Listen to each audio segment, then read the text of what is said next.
घर में हम ना रहो। पता न कौन घर में ही भगवान हमारा के जन्म दे दल। ऐसा कि न हमार बियाहे ना हो तो लोग तब हम कुआरे मर जाई। अब हम फसिए लगा लेब। जब माई बाप के ना बेवत रहल दहेज देवे के तो काहे के हमके पैदा कई नहीं बुढ़ऊ। अब तो सब चैन से जिए खाता। अब हम ही मर जाता नहीं ना सब सही रही और कुछ ना। हे भगवान का करेंगे हमके जिंदा रख ले हवा उठा लाओ उठा के ले चलो जा हमार माई चल गई मैं हमहू चल जाए तो मर जाए कुछ से लगा के ये आवाज यही से अपन नोटाई दबा के मर जाता नहीं का करी हम दबाइए ले आवत आई तोरा लगे ले संभार हमरा के और बुच्ची जी ई का करत हई जी और पागल है का ई का करत हई का करी दहेज की माले बियाह ना मर होता कुआरे मर जाई लगता और ते मेरो आवाज का है होई का करी हो बुढ़वा के तनु कोई फिकर ह हमार पैदा कहो दहनो आई दिन उलट के चल गई नहीं पैदा करके हमके मर बदे छोड़ के। अरे बुच्ची जी तो बाबूजी भी परेशान है ना मुंह भर रहते ना हुआ का रोवत हम खाली घूमत हम खा लेत हम थरिया पर अब टेंशन हमरा ना बा तो के कौन सी का टेंशन तू तो अपने नहीं हरे हो पड़ल हो आराम से बाबूजी के ना जो तो टेंशन हां कि कहना मैं कहां से गाड़ी दिया कहां से दहेज दिया 1 लाख रुपया मांगत हुआ सो चर्चा मांगत हुआ सो कहां से दिया को हे भगवान काहे दहेज बनौलो तो गलवा काहे बनौलो जाना तो कि मन इतना गरीब हो जाता है तो काहे ना के बेच देता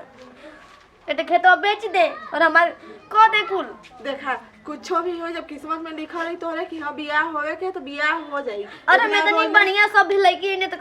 10 ठो लड़की 10 ठो बतिया के भाग जाती पड़ा जाती रोले से कुछ ना होवेला चला हमारे साथ घर में देबे ना करब घर में रुका ना काहे तो ना हरियली चौदह बाबूजी काहे रुक के जे का करे का बताओ जा कोई नहीं जा हमनी के कतना सर डाले कि नहीं लड़की के हमनी के शादी ऐसे हो गइला तो बताओ हम का करी कुल ठीक रहे लेकिन हुए आके काम जो हुआ दिहवे बस सरवन के कुछ बा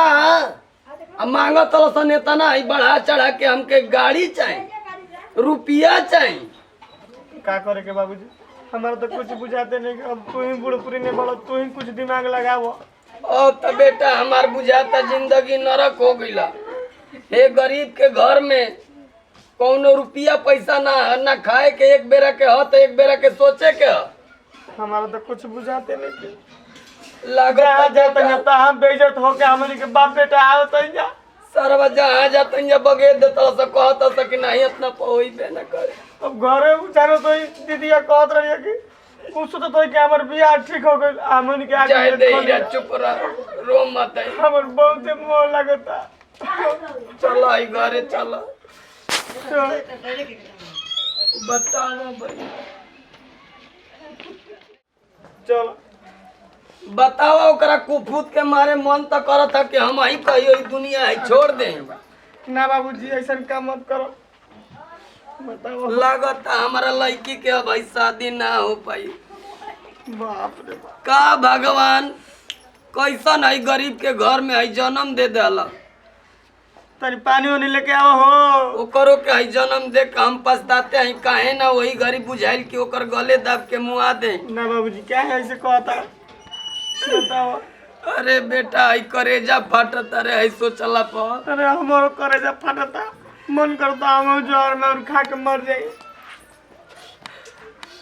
बतावा जेकरा घर में इतना ऐसे आन लइकी ना बाबूजी पहले पी लो पानी तो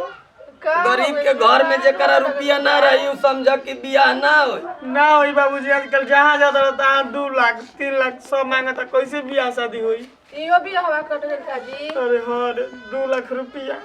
आ एगो अपाची मांगत रहा से भूड़ भूड़ करे वाला कहाँ से हमने दे जेकरा खाए के ठीक नहीं के उहो मांगता बड़ी रोवत रहनी है बुच्ची जी हम का बताएं तू कहे रहो तड़ी रे दिया का भगवान काहे नहीं का उठा ले काहे बूढ़ी कैसा नहीं छोड़ के चल गइलू हमारा कपारे रहतू तो तू ही देख ले तू ही दुखावा ना बाबूजी काहे ऐसे कह देखियो एक ना एक दिन ना जरूर शादी होई देखियो जब हम बूढ़ा जाई तू तो ढंग से कामो हम ना करता है अरे कहाँ हम काम करे जाई और कुटी कल पर जात रही काम करे तो मौसम खराब हो गई। मैं हार्वेस्टर चलत ऐसा धानों नहीं के काटे के मिलत कौन काम करी हम। ज्यादा ही बाबूजी टेंशन तू तो जानते बड़ा हमार कमची के हम रोगी है। मैं दुख विपद हमारी घरे आ गइल बा। चुप रही यही अरकी के यही घर में दुख आवेला। आज ले बतावा है छान पकड़ाई ना चढ़ल कुल तारे कमिया कुछ तो ही कोनो कर्म कैले हो के अरे सारा कहीं का हमारे के मुआवत का है ना बस और ये भार बोझा दे दस कि जौनो है जियत है ना खत्म हो जाए। देखो हम जाते हैं घर कुछ बा खाना उना हमर भूख लगल बा जे खाना ना खेला काहे रोतई रे कहता से 2 लाख रुपया देबो जा घर में तो कटा बैठ पैदा के कर खा जा। हमरा के मुंह ये देले होता। छुच्छे भात बचल बाटे जाके लेके खा रही नीमक मिला के। नीमक मिला के खाई। अरे चंदना में हाँ बाबूजी तोरा बस के बात ना हो। हमारा बॉस के बात अरे बाबूजी इतना टेंशन नहीं हम हो कहाँ से 2 लाख रुपया लेके आई। जब किस्मत में देखा रही उनके बियाह तो खुदे हो यही तरह हमार लड़किया रही ना तो का कइली किडनी आकर के बेचल जाई ये न कइल जाई। नहीं हम है जगह है जमीन हम बेच देता है भले हम भीख मांग ले ठीक है लेकिन बात के घर में कुंवारे ना रखम। ठीक है बता बेच के तू शादी बियाह बतिया करो। क्या बची जी एक घर में हर जगह हाँ तो अरे हनियों के भीख अपन मांग के जिया जाई चलो हो चले चलो भीख मांगल जी चल सरवा के जब देही में जोरे ना कामे ना करी तो हम कतना ही बुढ़ौती में खटम।